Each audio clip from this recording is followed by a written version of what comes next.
होली जैसे स्कूल परिसर में अंतर्जातीय विश्व योग दिवस पालित मनुष्य बंची रही जेपरी खाद्यर आवश्यक होता है ठीक सेहीपरि शरीर को सुस्थ रखापी प्राणायाम योग सूर्य नमस्कार मुद्रा और ध्यानर मध्य आवश्यक पड़ता है। यही सब योग करने द्वारा मनुष्य शारीरिक सुस्थता सहित मानसिक चापर दूरे रही है। एही क्रम में अंतर्जातीय विश्व योग दिवस उपलक्षे बर्षणा ब्लॉक धानमंडल ठारे होली जेएसएस स्कूल परिसर में स्कूल अध्यक्षा कामिनी नायक निर्देश क्रमे खेल शिक्षक लक्ष्मीधर मल्लिक प्रत्यक्ष तत्वावधान में योगाभ्यास माध्यम सूर्य नमस्कार पद्मासन वज्रासन भुजंगासन धनुरासन सर्वांगासन मकरासन शवासन ताड़ासन और आहरी अनेक आसन संपर्क में शिक्षा प्रदान करते। एक कार्यक्रम में स्कूल शिक्षक शिक्षयित्री मध्य संजय राउत चिरंजीव जेना मौसुमी दास सुभाषेन मल्लिक प्रणति साहू देवाशीष नायक प्रियंका मल्ल किरण यादव पूनम भारती चंदन नायक प्रमुख जोगदे योग संपर्क में सम्यक शिक्षा प्रदान करते। शेष में खेल शिक्षक समस्त योग करने शपथ पाठ करते।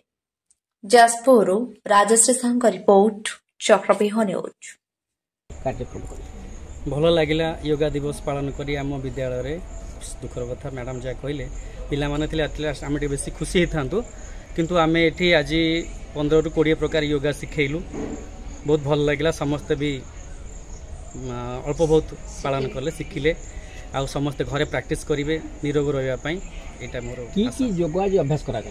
आज आम ये विभिन्न प्रकार सूर्य नमस्कार करेलु तापर वज्रासन वृक्षासन मंडुकासन एमती अनेक योगा आम शिखु माध्यम समाज प्रति आमर वार्ता योगा करंतु आ निरोग रुहंतु।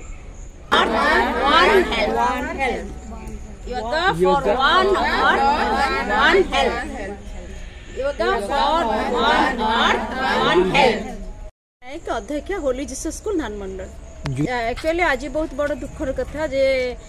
स्कूल को आज पिला माने आसी नाहंती एथि जे आम जाजपुर डिस्ट्रिक्ट रे हईजा लगी से स्कूल रो एक्सटेंशन करा जाय आउ 3-4 दिन घुचा जाय 25 रे स्कूल खोलिबो तेणु आम स्कूल पिला माने आज अंशग्रहण करि पारलेनी से बड़ दुखर कथा किंतु आम स्टाफ माने आज आम योग दिवस को पालन करूछु आम कैंपस रे।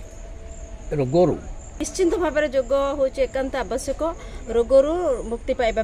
बॉडी और माइंड जदि ठीक रहिला ताहाले आमे भल काम करि परिबा आमे सुस्थ रहिला अधिका काम करि परिबा तेणु से योगर नितांत आवश्यक अच्छी आज समस्त लगुच पुणी जो महामारी आसी केते दिन कंटिन्यू करबो सेटा भी जना पड़ू ना